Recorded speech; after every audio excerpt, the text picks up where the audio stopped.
Well, this is awkward. I didn't expect.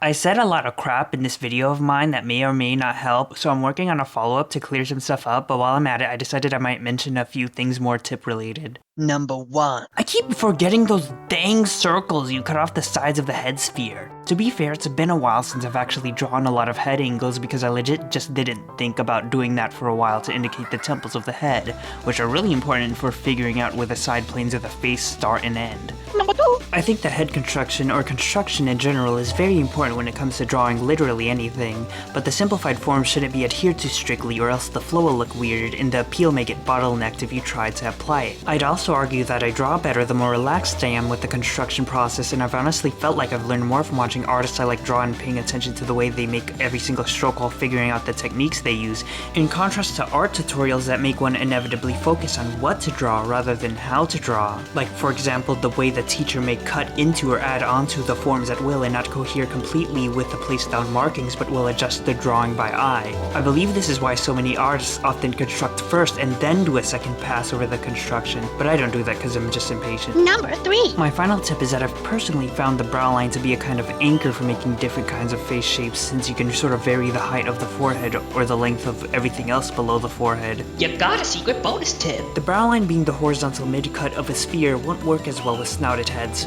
for the reason that animal heads usually have the brow line receded back, which is why the middle contour of a sphere used to construct an animal head is better used for gauging where the snout should be placed instead, but it's also less of an anchor at the same time, since where the snout attaches may be higher or lower at will, so I think a better anchor would be the junction between the snout and the cranial mass itself.